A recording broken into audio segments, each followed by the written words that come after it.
This episode is sponsored by Michelob Ultra. Whether you're due for a beer run, stocking up for the big Super Bowl party, or just looking for a case to bring to that BYOB party, head over to MichelobUltra.com/Ultra Club now. You can order ice-cold Michelob Ultra and have it delivered right to you. It's only worth it if you enjoy it. Shop now at MichelobUltra.com/Ultra Club. Enjoy responsibly. LDA 21 and up.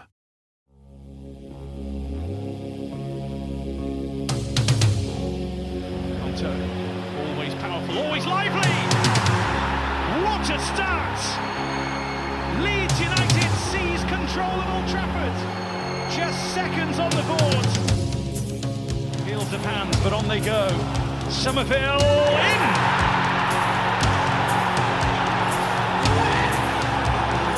The white shirts wheel away in the enemy's backyard.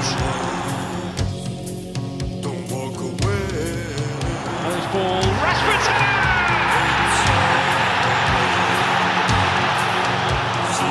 Sancho again, in!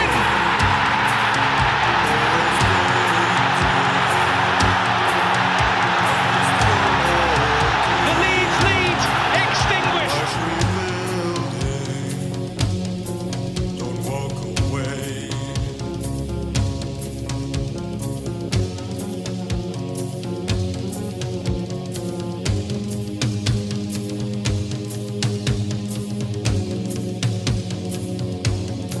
Shaw, lovely ball in. Rashford! Yes! Oh yes! Marcus Rashford, unstoppable, in the form of his life, and he scored again. Wild scenes at Elland Road. Garnacho, here he goes. Garnacho! Brilliant! That seals it. Garnacho with a great finish, and he runs over to those Manchester United fans. Surely it's going to be 3 points now at Elland Road. Manchester United ending this game in style. They lead 2-0.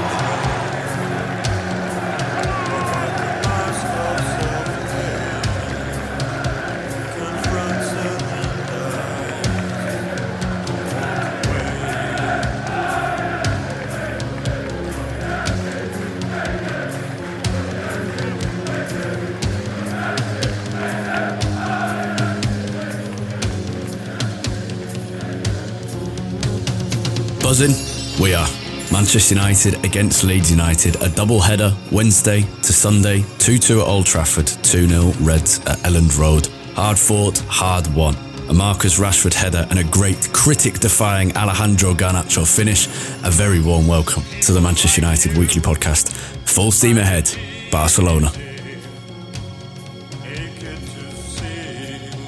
If you want football's finest fruit, grow your own. Marcus Rashford and Alejandro Garnacho win it for United at Elland Road. Intense, scrappy, loose, whatever you want to call it. Maybe massive, maybe as sweet as it gets. Brilliant, wasn't it, Jack? Yeah, I mean, for 80 minutes it was pretty awful, but it was one of the sweetest moments and feelings, I think, of the season. And there's been quite a few, in fairness, but Rashford and Garnacho lifting us to victory, I was so jealous of everyone in the United away end, because there must have been some feeling when those two goals went. Pain, it was quite a horrendous watching experience for 80 minutes. An exhausting experience, really.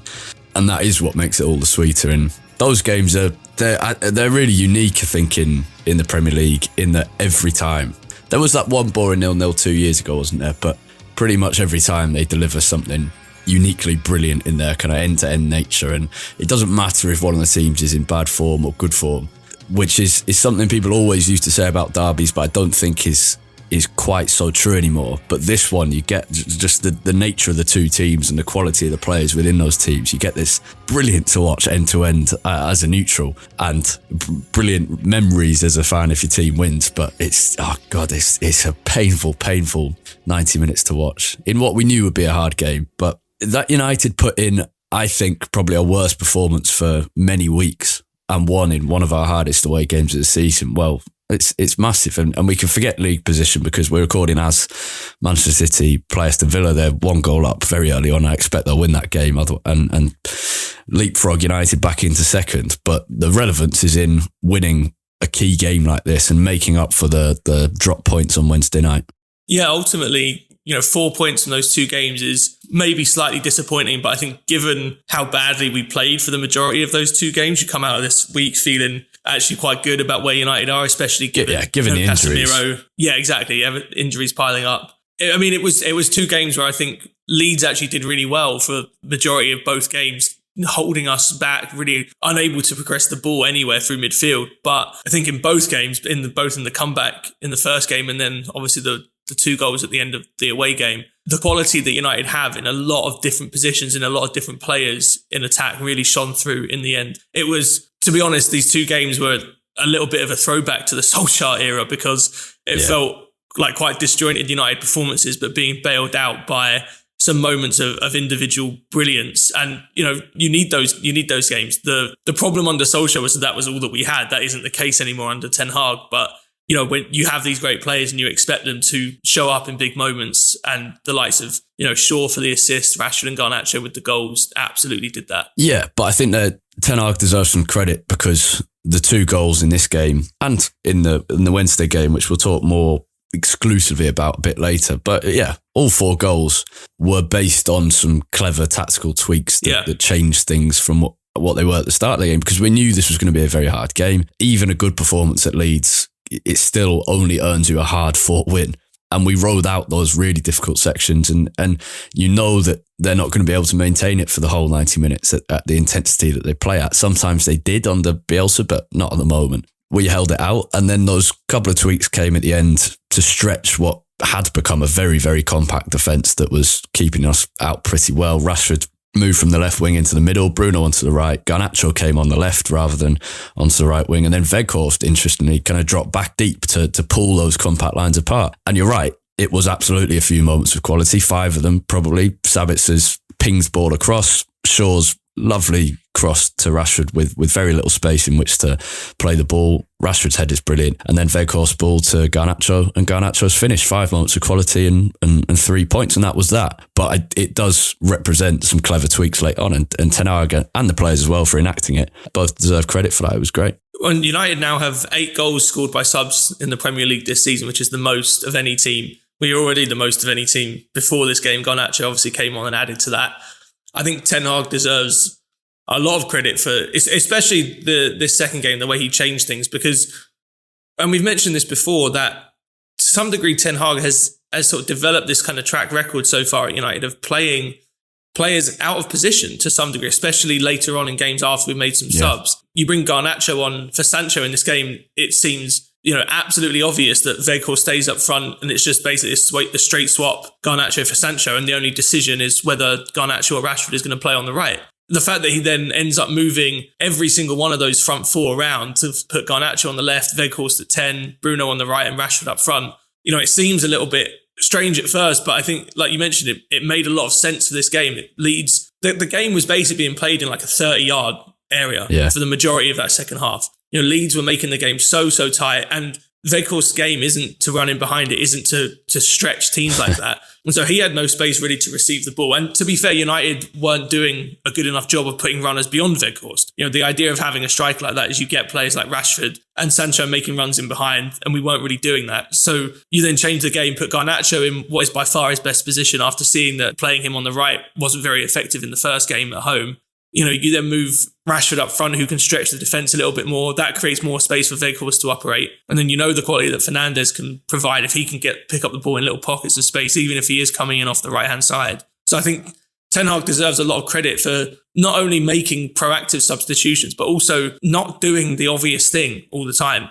And he does create a little bit of confusion. There was some confusion with the starting lineup today and with the subs, but I think you have to give him a lot of credit that every decision that he makes has very clear reasoning and very clear plans behind it. Yeah. And we've criticised his subs or often lack thereof, and their lateness has been probably the main, if only, criticism of his management so far. I can't remember the specific examples, but there's been the couple that comes to mind is City at home and Arsenal away recently. And Palace away probably as well. Yeah. Yeah, there's 3 right off the bat. And I'm sure there were some before the World Cup, which seems an absolute lifetime away at the moment. And on that note, so he deserves some credit. On that note, most goals scored in Europe's major leagues since the World Cup. Marcus Rashford, 13. The next highest is Wissam Ben Yedder with 9. Now, that may be because United have probably played more games than anyone in the world since the World Cup. It's been ridiculous, but 13 goals in 15 appearances is brilliant. And it's worth focusing on that. Is that his 3rd header of the season? I think it is. It's at least 3. I think it is, yeah. There may be one West more that I've forgotten. And the 2 Leeds games? I think so, yeah. It's some cross with very little space from Shaw, and it's just the perfect header in. And a top celebration afterwards as well. There are a few better moments than winning at Elland Road. Unfortunately, we're doing it pretty much every year at the moment. So they're such painful games to watch, isn't it? So you'd be, in one sense, you'd be absolutely delighted to see them go down. One of many reasons. But also they are. Well, I think I saw it as well. It's the first time in history United have won back-to-back league games at Elland Road. Is it? Yeah. I think so, yeah, which really shocked me actually. But it's in the early 2000s. We didn't have the best record against Leeds. That team had a lot of really good players in it. Well, they always play like this against United. It's their cup final, and it shows exactly in the intensity and the energy they have. And we didn't cope with that in the game on Wednesday. In the end, the fact we came back was down to moments of quality rather than, and we did pick up the intensity, but we still didn't match them for the energy that they gave, and that was poor. And that was a real disappointment as well, given how important intensity and energy has been to our progress this season, with the first off with the game against Liverpool, then Arsenal back in August and September, and then recently against City and so on and so on. The fact that we didn't really show up especially in the start of both halves in the first game, was a real disappointment. We did here. It was very, very scrappy, but we did match them at least. Before we move on to the kind of that sloppiness and less and more negative thing, Garnacho's goal to wrap it up in a week where he'd got loads of criticism, completely unjustified for the midweek game. I was shocked to read it coming out after the game. It wasn't his best performance, but it wasn't so bad. A certain prominent so-called United fan had given him plenty of criticism, and to me, Garnacho feels like one of those footballers who thrives off proving people wrong. Ronaldo obviously had that in bucket loads, and using the boos and the hard tackles as fuel for him to do more. I think Garnacho definitely has that, and he showed it with a top finish, and it's great for him. And I love Ten Hag's celebrate, kind of, not that Garnacho would have been paying attention at all while he was running over and sprinting towards United away fans, but Ten Hag kind of looking at him and with that kind of proud dad smile was lovely. Yeah, and I mean, Garnacho's celebration as well, I think, referenced a little bit of how much noise there had been in the last few days about his performances. I was really shocked, like you were, about some of the criticism that came his way after the game at home on Wednesday. I mean, I didn't think Garnacho was great, but I didn't think he was particularly any worse than other players on the pitch. United as a whole just didn't put in a great performance. It was the first time he's ever played on the right-hand side for United. And so it was just a bit of a struggle for him. And I don't think there's anything too sort of worrisome or even unsurprising for an 18, 19-year-old player still in his first season of senior football, really. He's going to have games like this, no matter where on the pitch he's playing. But it's the way that you respond and the way you come back from it. And I think that's what we've seen from Garnacho a lot in this first season and in the first team, is that he hasn't been great every single time he plays. And you don't expect that from anyone of his age and experience level. But what you expect is that whenever the difficult games come, they respond in the right way. And even within those games, that they kind of stay in the game and still are offering, whatever they need to. And Garnacho has popped up with goals that have changed games, even in matches where he hasn't been at his best. I didn't think his cameo was that great today before his goal, but he gets the opportunity, he makes a great run and a brilliant finish at the near post. What more can you ask for a player like Garnacho? You can add the other things later. Yeah. To be doing this at 18 is, if you think about the three moments, yes, this wasn't literally the match-winning goal, but 1-0, that game continues to be horrible, and there's a strong chance Leeds would find an equaliser. So this one, not the main one, but the match-winning goal at Fulham late on, the match-winning assist against Manchester City late on off the bench, and this today at 18 is brilliant. And there's no point making comparisons to teenage sensations of times gone past. I was saying this actually the other day. I watched just a one-match compilation. I think it was of or it was just kind of Ronaldo's highlights at 18, possibly against Arsenal, and just thought, wow, I mean, it really was another level. So any comparison along those lines are silly and inaccurate, but this is brilliant, and he's doing well. And Ten Hag, and I think the crucial thing is we saw Ten Hag and Bruno Fernandes and David De Gea either explicitly or implying some criticism of him over pre-season and the summer. If Ten Hag comes away from Wednesday and is happy with him and his attitude and his application, then I'm not going to be the one to have any problems at all. I'll be fully trusting in that. So I think that's the key thing, and all the other conversation is pointless. I've just seen another good stat that United won 20 matches in the entire of last season, and we've now won 21 of our recent 27 games since the defeat in the derby on the 2nd of October. It's just, wow. Yeah. I mean, you don't necessarily need that stat to explain how much better we are this season, how much more we're enjoying life, but that is pretty extraordinary. Should we talk a bit more about the details of the rest of the game after the first Guess the Player clue? Probably my final overall big picture positive point. We're in 4 competitions. We started without our 4 summer signings. Malacia did, of course, but our 4 kind of crucial summer signings, Casemiro, Eriksen, Antony and Martinez, some through suspension injury, others through a tactical choice. And we've won that game. To keep getting these results when the performances are not so good and the starting 11 is clearly of a lesser quality, it's not our first choice, is great, isn't it? And once you're done with your response on that, I'll have your first Guess the Player clue, please. Yeah, I mean, look, depth is still an issue for United, but I think... Massively, yeah. But despite that, it's a good feeling knowing that even when we have a weakened team, and you'd probably say, like you said, the 4 main summer signings weren't here. And, with Martial out as well, there was probably 5 players at least in that team that you'd say were either out of position or aren't first choice. And it wasn't our best performance, but I think because of Ten Hag, and this is just the biggest part of what he's done at United, you have faith that even with a weakened team, United can put in good performances and pick up points. And I think that's a credit to him and also credit to these players that even those that aren't starting all the time, they are coming in and giving us good level performances. And that shows in the amount of impact we've had from subs off the bench, and it will allow us to rotate a little bit. And that's not just a mood thing and a confidence thing. That's also how clear the responsibilities are, I think. Yeah, and it comes back to that point that we were making earlier about the subs and playing players on paper out of position, but Ten Hag just has clearer expectations and clearer standards of what he wants and what he demands from every position. And obviously no 2 players are going to be exactly the same, but when those roles and expectations are clear, it's much easier for players to come in and impact the game positively because they know what they're expected to be doing in that role. And I think, that can only be a positive for United. A few players have been able to get a little bit of rest. Casemiro being out is frustrating, but will come back fresh now for the 2 Barcelona games. Lisandro Martinez will get a rest at least in midweek from the 2 Barcelona games.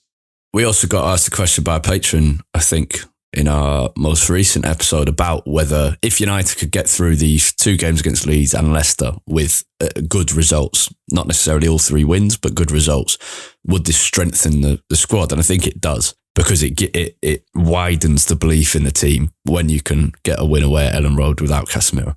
Yeah, 100%. Give me a Guess the Player. All right, so first Guess the Player clue. I have won league titles alongside players including Paul Scholes, Romelu Lukaku and Victor Moses. Oh. So that again, I've won league titles alongside players including Paul Scholes, Romelu Lukaku and Victor Moses. Very interesting. So has the player played for Man United and Chelsea? I'm not going to go for a guess immediately because that would be silly. Yeah. But interesting. Okay, I'll let that fester in my head. Let's talk at the starting lineup at Elland Road.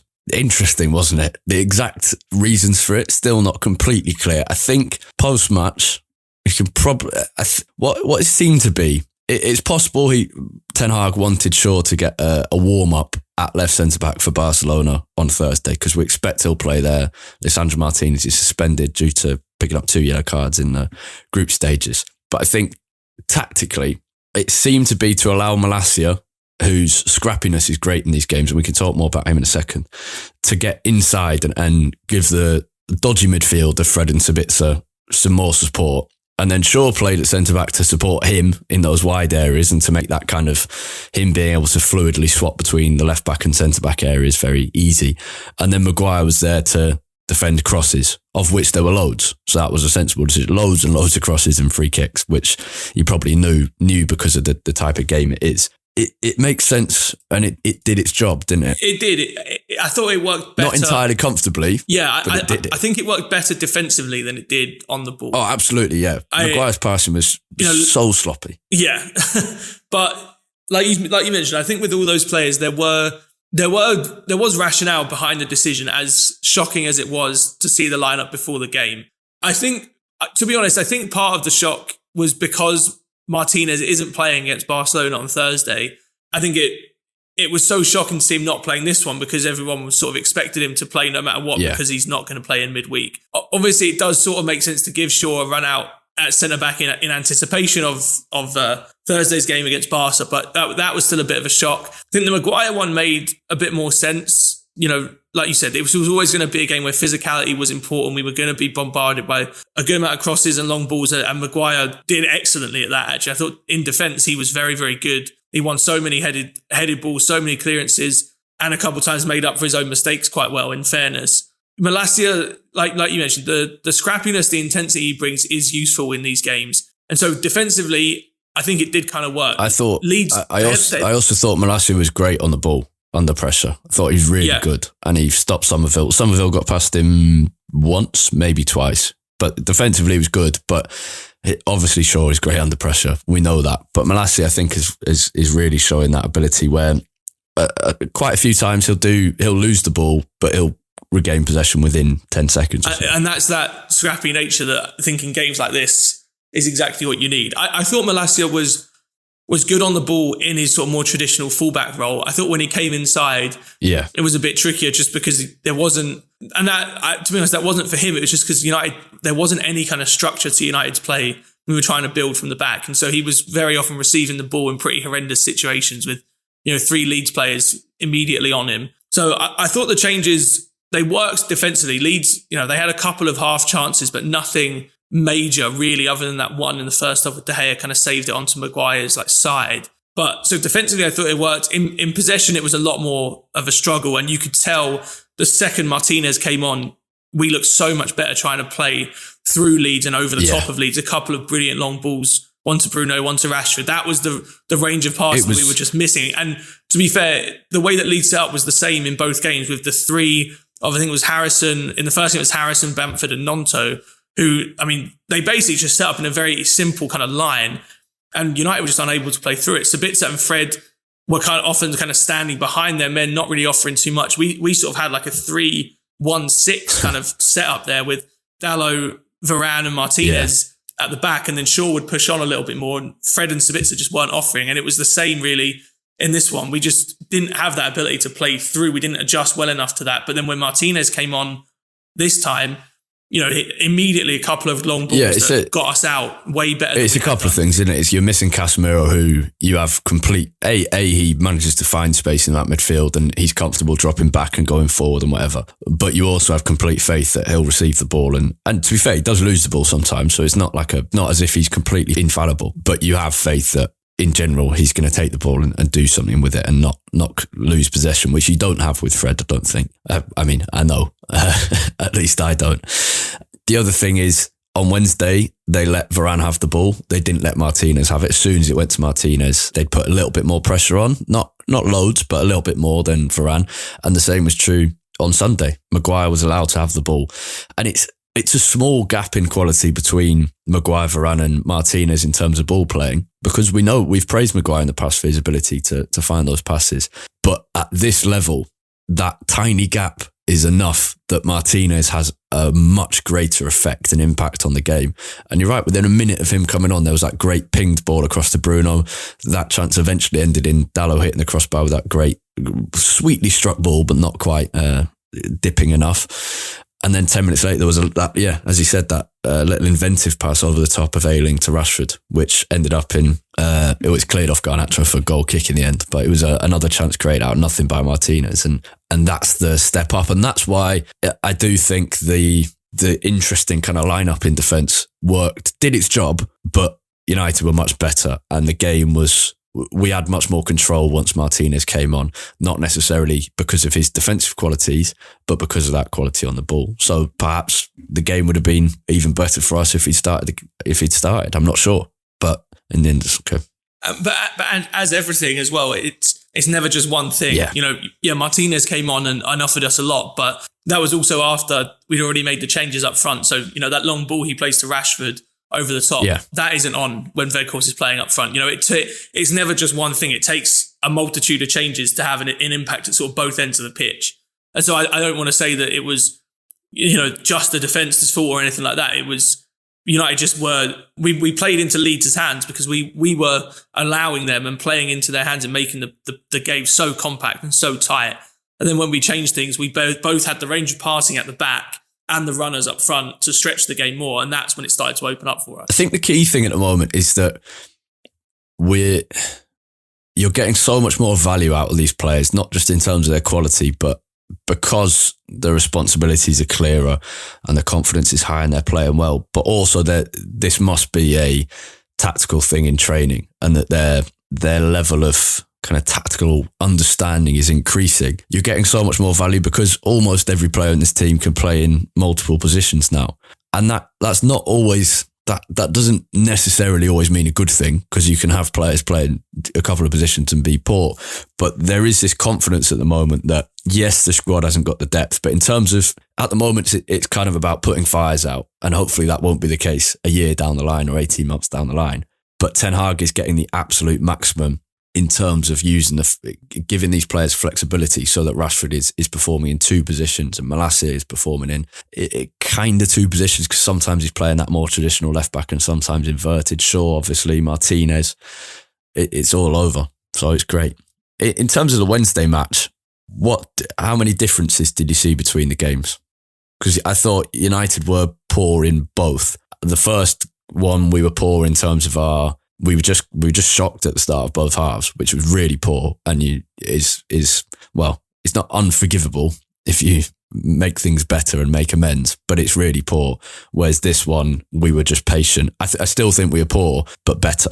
I felt like the first game, the bad parts of it were a lot more down to ourselves, and I thought the second was. The difficulty was a lot more just because of the way Leeds played and the occasion. And just the fact that it's an away game, it does change things. In the first game, I mean, it reminded me a hell of a lot of the away game at Brentford, the 4-0, because the issues we had, it was straight out of that exact same kind of copybook. A team, they weren't pressing us incredibly high, but high enough that, we had difficulty. Like you mentioned, they were allowing Varane to have the ball in acres of space, kind of knowing that he wasn't going to have the ability to break them down. I mentioned that Leeds basically just set up with that three that would kind of stand in a line whenever we had the ball in defence. And I mean, it's not particularly inventive or innovative tactics, but we just weren't able to figure out how to play through it. And, the first goal comes from Fernandes losing the ball when we basically kept the ball for the first 50 seconds of the game, just passing it around the back, could not get anywhere. And then Bruno tries to come deep and pull out a little bit wider to get the ball and ends up losing it. That really was, I think, the biggest thing that United just weren't able to do. We weren't ever able to progress the ball with any kind of regularity. And then as Fred and Sabitzer, neither of whom obviously are sort of traditional number sixes, they were trying to push up the pitch as they normally do. Every time we lost the ball, which was very often, Leeds had, a great opportunity in transition. So I felt like the issues in the first game were a lot more of our own making. Eventually in the second half, Sancho came on. We'll get to him in a second. But, I think the first game, I'm a lot more critical of the way United performed because I felt like that game was there for us to win and we didn't respond properly enough. We put ourselves in a hole that we eventually did okay to dig ourselves out of. Whereas I think the away game, it was always going to be that kind of affair and we did okay to kind of keep. I thought the midfield in both games, Fred and Sabitzer, it resembles exactly what it is, which is an emergency midfield pairing.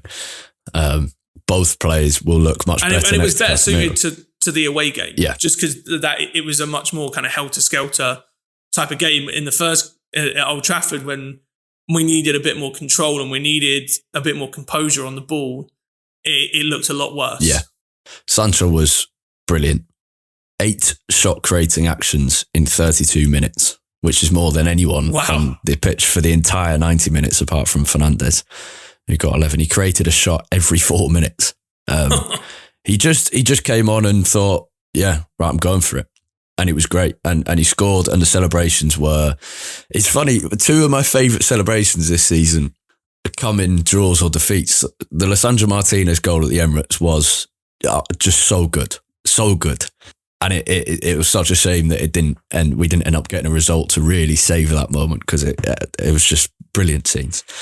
And the celebration of Sancho's goal, the goodwill that everyone is feeling towards him, I'm sure watching at home as well as in the stadium, is just enormous. And he's clearly, again, he's just soaking it all in, and you can tell he's just absolutely loving it. And we mentioned this when he first came on for his first few minutes back, the smile he had when he was coming on the pitch with Ten Hag. And I mentioned then that he'd done a full lap around the stadium, more than any other player, properly going over towards the farthest bit away from the tunnel and then all the way round. He's still doing that, and did it after the Leeds game. And he's clearly just really soaking it all in. But in terms of quality, not just sentiment, brilliant.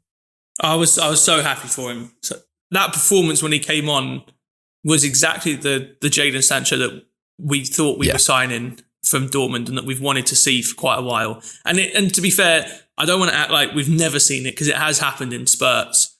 But that was, I think, by far and away the most sort of consistently influential that we've seen him at any time in a United shirt. And it was bringing his quite different skill set, I think, to a lot of the other wingers that we have in our squad to the fore, because, you know, a lot of our other wingers, especially Rashford and Garnacho, you know, everything is extremely dynamic. It's about beating a man, going beyond, making runs in behind. Sancho isn't that kind of winger, really. He's someone that wants the ball to feet a lot more, and his ability to create is different to other players, because it's a lot more. He's much more of what I would call a facilitator of a player, rather than someone that's going to create things on it by himself. And you saw that the amount of kind of overlaps and underlaps that United were putting on that left-hand side with Sancho. He played a couple of beautiful balls, one into Rashford when Rashford cut it back, then into Fred for a shot. Rashford made a good kind of underlapping run. Sancho draws like 3 or 4 players to him, because the way he dribbles, he keeps the ball so close to his toe, and it kind of gives the defenders, because he's not moving that far, Sancho isn't the quickest. Defenders think they can come in and nick the ball away, but so many times he'd draw, 3 or 4 Leeds players to him and then play it past someone else. Yeah, it was brilliant. It's that matador thing I mentioned with Rashford. It's something that Paul McGuinness, who was United's under-18s manager for a long time, and has had youth development roles at the FA and then Leicester City. Son of Wilf McGuinness, and he's only stepped back from kind of active football roles at the moment to look after his dad, who's sadly got dementia and is quite ill. But his insights, and one of my highly recommended follows on Twitter, Paul McGuinness, because his insights are so specific as a coach. They're fascinating. And one of the ones he talks about with Rashford, but a few other wingers as well, is that kind of matador complex where you flap over the red piece of cloth and bring him in, and then jump over the challenge and hop away or receive the foul. And yeah, Sancho has that. He's got an amazing level of ball control that I don't know how to describe it. It's that the ball just seems to travel at kind of a strange speed off his foot. It's almost slowed down because there's so many touches, and he changes and molds the speed so much. It's not just brilliant to watch, but interesting. Is there anything else that we forgot? There's loads to talk about in these 2 games, but is there anything crucial we've forgotten about before we move on? Well, not so much about the games, but just something that happened kind of big picture. De Gea, 2 things. Firstly, the youngest goalkeeper in Premier League history to make 400 league appearances. He's almost a year younger than Shea Given, and then also equals Peter Schmeichel's record for most clean sheets by a United goalkeeper. Yeah, great moment for him. We mentioned Rashford's goal, and we mentioned the fact it was headers. And in fact, it was something I was thinking about when we were talking about Sancho there. The fact that Sancho could come on against Leeds in the home game, and the fact Garnacho could come on against Leeds in the away game, both on the left wing, shows exactly how important Rashford's ability to really conquer that centre-forward position. Not all the time, because he shouldn't be starting every game up there, but the fact you can put him there, it completely changes your options off the bench, because you can bring Sancho and Garnacho on in what is their better positions on the left wing. And it's about a wider point. The fact Rashford's heading has now got him 3 goals this season. He's a different beast.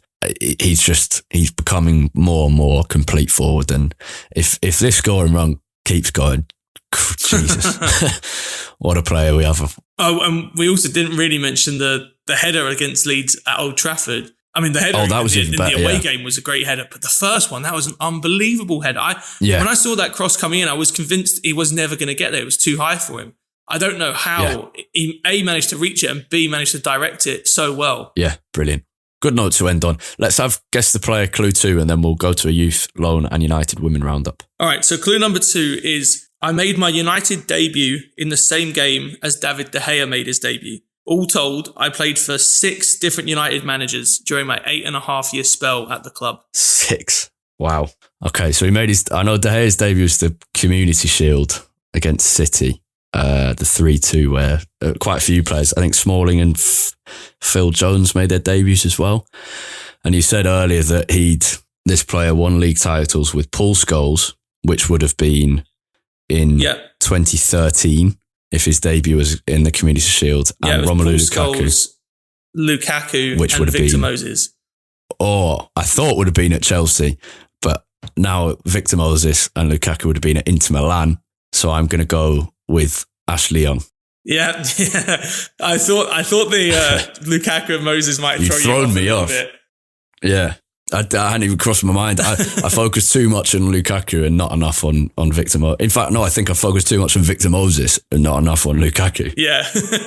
I know. I thought it was, that might be one to kind of throw you off a little bit. And then the final clue, the reason this was in my head was because we're recording about an hour after United just beat Leeds. So the final clue was I'm currently playing against Man City. Okay. Yeah. City absolutely romping to victory against Aston Villa as well. Yeah. Did you see I was thinking though, as I was making these clues, Ashley Young's got to be, maybe along with Milner, one of the longest serving Premier League players. Yeah. Currently still playing. But also just one of the great Premier League kind of stalwarts for 2 clubs. He made at least 250 appearances for United, I'd say. And I don't know how many for Aston Villa, but you'd think at least the same. So he should have, I would guess, 400, 500 Premier League appearances. Don't know if you can check that quickly. Yeah, well, in the league, he made like 100 and I think it was about 190 just in the league. And then his first spell at Villa is about 150. So he's probably then made another 30 or 40 in this spell with Villa as well. So yeah, probably about 450. Did he ever play, were all of his appearances with Watford in the Championship? He made 20 appearances for Watford in the Premier League and the rest in the Championship. Right. So in total, he's played more than 500 times in the Football League. Wow. Or maybe just under 500 because a few of them were in Syria, obviously. So yeah. Let me have a look. I want to have a look while we're talking about this at when James Milner's senior debut was, because Ashley Young's was 2003. Milner's was 02. Was it 02? I was going to go even earlier. So yeah, 21 years, and wow. I can't think of anyone else. So those two must be currently in the Prem, got to be up there. Yeah, if Milner's is 21 years. When was Ashley Young's debut? Did you say 2003? Yeah, for Watford. Yeah, so Garnacho wasn't born. Yeah, ridiculous. So on that subject, let's do our youth load and women roundup, starting with a 16-year-old left winger, Victor Musa. He's represented England and the country of his birth, Spain, at under 16 level. He's also eligible for Nigeria's national team. He's in great form. Made his debut in the first game of the season for the under 18s. He's been at United for a couple of years now, played in both FA Youth Cup matches, and he's been playing well, but he's only just found the goals. He scored his first goal in late January, the 3-3 draw with Wolves, but now has 4 goals in his last 3 games, scoring 2 as United beat Newcastle 3-0 on Saturday. James Nolan finished well shortly after the interval, and then Musa got a brace. The first, a really good strike from the centre of the edge of the area, and the second, a similar area on the pitch after really good team pressing on Newcastle's defence. Very good win for United, and that makes it 1 win and 2 draws in the last 3 games. But those results will be very satisfying for the coaching staff, as Travis Binion said after, because the team is getting younger every week, but they're playing well. The average age United starting lineup has been below 17 in all of the last 3 fixtures. So 16.5 against Wolves, 16.9 against Derby, and 16.7 against Newcastle. In all 3 games, the opposition side has been almost a year older on average, I think there were 8 under 16s in the under 18 squad today. or on Saturday, sorry, which is, it's for a variety of reasons, injuries, people getting promoted to the under-21s, whatever. But it's an interesting one for development, and at the moment it's good, and they're doing well. As for the under-21s, also a brilliant win for them. For starters, though, Joe Hugill has been named Premier League 2's Player of the Month for January, scored 5 goals in 4 fixtures, all of which United won. And the importance of those goals was definitely a significant factor in getting that award. Scored the winner away at Fulham, 2 match-winning doubles against Liverpool, and in a comeback victory against West Ham away from home as well. The other under-21s news before a report on that game is that Kobbie Mainoo, still 17, signed a new long-term contract at United after getting his first 2 senior appearances in the Carabao Cup and FA Cup. He's obviously been an unused sub in loads of Premier League games, and it's great. He's committed his future to what is his boyhood club. Been here for many, many years, and a great talent, and be exciting to see how Ten Hag moulds him into United's midfield.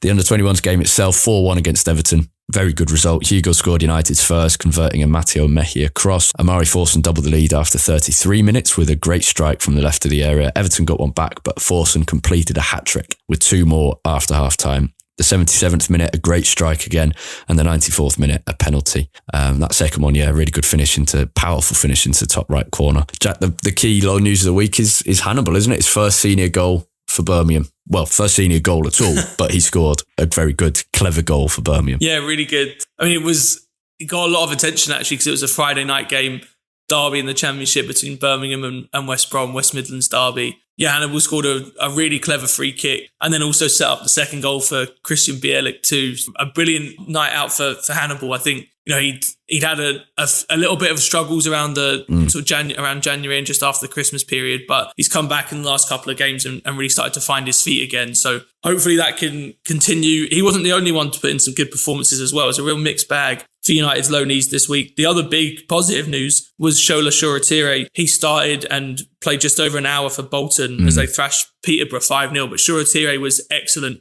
Ended up winning the man of the match for his performance. He didn't score, but he did win 2 penalties for Bolton. I know a Bolton fan who is just raving about him because they've had a few good loanees recently. They've got James Trafford, who's from City, in goal, and Liverpool's Connor something. He's gone out of my head, his name. But so they've had a few good loanees. The verdict is, Shoretire can play and he's going to have a future in some role. And it's great for him because I think I said at the time when he moved, this has been quite a long time coming. He's only 18 still, but there was a sense of where's the next step, and this is it. And he's really taken the opportunity. I mean, it's massively important for him just because playing in his position is probably the toughest route you're ever going to get into the first team at United with so many players that can play out wide or up front. Got to be useful if... it is a little bit difficult. Bruno's 28. It'd be useful if Shoretire takes over in 4 years or 3 years. Yeah. I mean, that's the goal. And it's important for him to get this kind of experience out of senior football when his opportunities at United at the moment are going to be quite limited. So, big kind of end of the season for him, but he started really well. The other loan news that was not so great for the rest of United's loanees. Ethan Laird did play for QPR, but didn't have his best game. The whole team didn't have a great game, in fairness, as they lost 2-1 to Millwall. And it was a similar story for Alvaro Fernandez as well in the Championship. He came on for the final 20 minutes for Preston, but they got beat 3-0 by table-topping Burnley. Fernandez's minutes still kind of remained to be cut into by Robbie Brady. He's kind of struggled to get into the starting lineup for the last month or so. So something to keep an eye on for him. Then further down the Football League, Charlie McNeil played 65 minutes for Newport. It wasn't his best game, didn't get a whole lot of service. They played against Barrow. Barrow ended up having a man sent off after McNeil came off after 65 minutes. And then Newport scored a 95th minute winner. So it ended up working out well, but not kind of the most involvement for McNeil. And then Charlie Savage was not involved for Forest Green.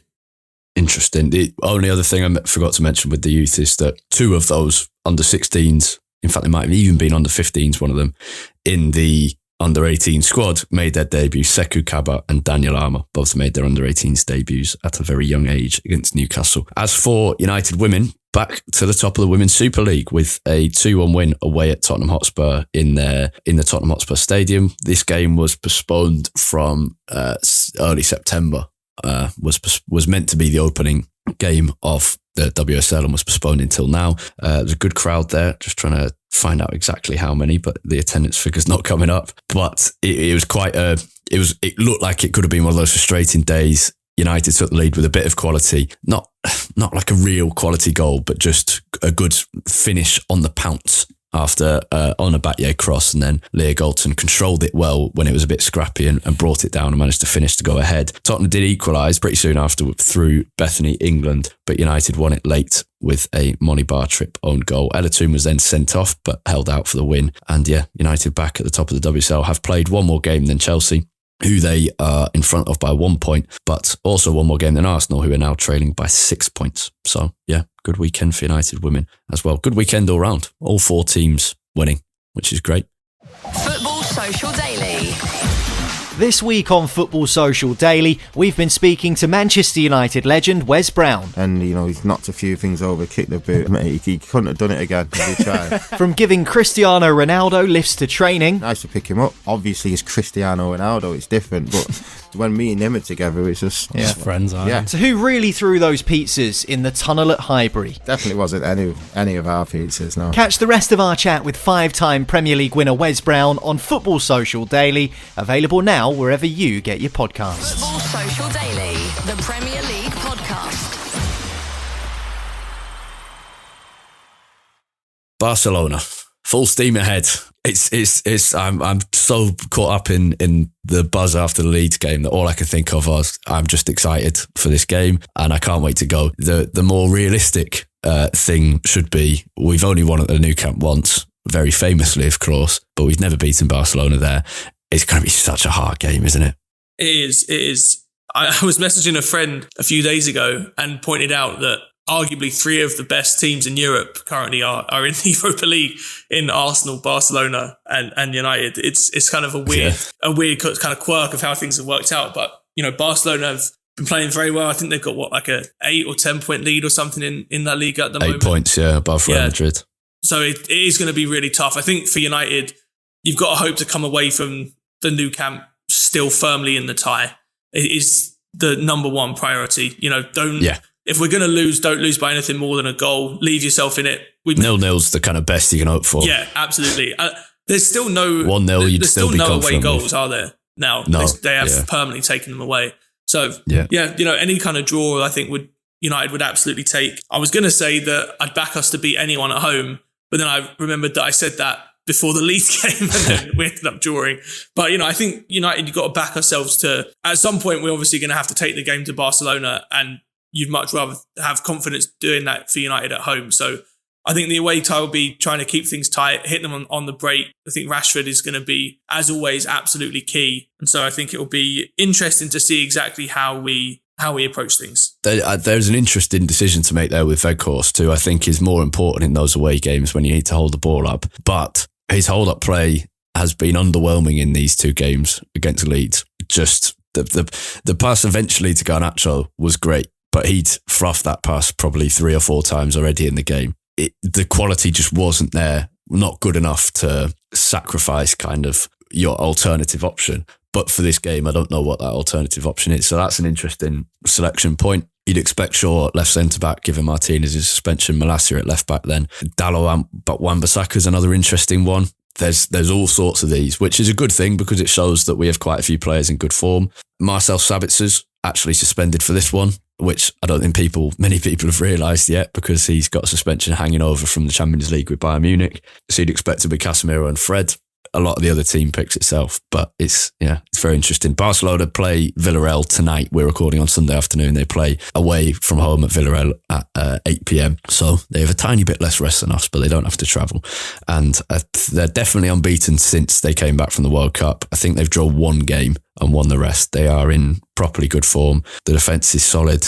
Yeah, it's just going to be... I haven't watched enough of them to know how to break them down, but it's going to be really tough, and Casemiro's going to be crucial. The Frankie de Jong derby in midfield. Yeah. In terms of the event, it's great, isn't it? And I'm travelling via Madrid on Tuesday evening, arrive in Barcelona Wednesday lunch. If anyone else is going to be there, let me know. We'll meet for a drink. It's going to be 4,500 Reds in Plaça Catalunya, mainly, and various other parts of Barcelona. It's a terrible away end at the Nou Camp, but it's a privilege to go to stadiums like that. And yeah, long live the Europa League. We won't be in it for long, given our league position at the moment, which is something we didn't mention. Less important is how far we're off City and Arsenal. More important is that we're now 5 clear of Newcastle. They do have a game in hand, but 5 clear, 7 clear of Tottenham is massive. Yeah, huge. I mean, I think for United now, the fact that we have that buffer, it kind of opens up things like the Europa League to, we're able to kind of go at it a little bit more than we probably would have otherwise. Well, and maybe the title.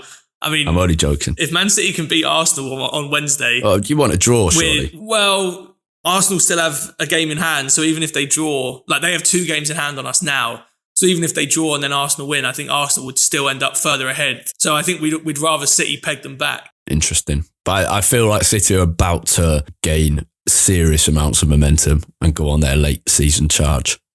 Yeah. I think Pep is very cleverly and, selling himself to do so, but very cleverly using the investigation as a way to whip up kind of an us against them mentality. And I think it will probably work. Yeah, maybe. But we'll see. It's funny, I just don't have the same faith that I've had in City in other seasons. They just haven't looked themselves recently, but you're right. Maybe this kind of siege mentality that he's creating is going to be what they need. Also on the Barcelona game, sort of a weird quirk of football history, really, that 2 of the best teams historically in European football have played each other so few times. I think it's only, is it 10 games? And those games have been, that sounds about right. Those games have included some of the great European games of all time. In terms, not the 2008's 2 semi-final legs were hardly entertaining, but for us, they had an incredible moment with Paul Scholes' goal, and then we went on to win it. Then you've got the 2009, 2011 finals, regardless of what happens. Champions League finals always massive. You've got 84 when Robson brought United back into it, apparently the noisiest game in Old Trafford history. 2008 is the 2 games people speak about. There's a couple of others, but 1984 against Barcelona and 2008 against Barcelona is what people of different generations say are the loudest they've heard Old Trafford. If we lose 1-0 and then score early on in the second leg in the Europa League, and there's also the 2 3-3 draws as well in the group stage in 98-99. Incredible. Yeah. It's actually 13 games. Yeah. I was only looking at Champions League games, but there's some in the Cup Winners' Cup. I know. Sorry. Going further back. I forgot 1991 in Rotterdam. It's the level of quality of these games. I think 94 and 98 were group stage, but the rest of them are kind of like the peak of European football, apart from 2019, which was less enjoyable. It's just funny, isn't it, that these 2 teams have so often been, how many times, probably for the first, until Ferguson left, every single year of the Champions League that we both would have been in it. Yeah. It's funny that we've played each other so few times. Similar to Real Madrid, actually. We've also only played Madrid, I think. It's about the same. You're giving a real advert for the European Super League here. I'm getting concerned. It's what's also amazing. I'm going to read you the 2 lineups very quickly from the second leg of the quarterfinal in 2019, is how much these 2 teams have changed. So Barcelona's with Ter Stegen, Sergio Roberto, Piqué, Clement Lenglet, Jordi Alba, Ivan Rakitic, Busquets, Arthur, Messi, Suarez, Coutinho. From memory, Ter Stegen is, of course, still playing. Busquets is, and I think Jordi Alba might still be as well. Right, yeah. And then United's team, De Gea, Lindelof, Smalling, Jones, Young, McTominay, Fred, Pogba, Lingard, Rashford, Martial. So there's 3 left over in De Gea, Fred, and Rashford in terms of starters. McTominay and Jones even, and Lindelof, of course, still at the club, and Martial, but in terms of starters, 3 left. The turnover in 3 or 4 years is massive for both teams, and it needed to be fair. So it's going to be fascinating. It's going to be another horrible game to watch, but a very exciting one. Not a game I'm massively looking forward to in terms of the occasion and just watching Man United play against this kind of caliber of team. I think a game that I'll probably hate watching for probably 85 of the 90 minutes. Yeah, also an important reminder, the game is at 5:45 UK time, 6:45 European time. It's not a 8 o'clock kickoff. I just fear there'll be some people who come home from work a little bit late and don't realise the time it kicks off at. It's an early Europa League kickoff, so do bear that in mind. Let's wrap up. It's a lovely feeling recording after the win at Elland Road. For more throughout the week, pictures of me in what I'm desperately hoping will be sunny Spain. You can find me on Twitter at HarryRobinson64. You can find Jack on Twitter at UTD Tait, Tait. And you can find the podcast at UTD Weekly Pod. That's POD at the end there. Thank you very much for listening. Full steam ahead, Barcelona. Have a great week. Goodbye.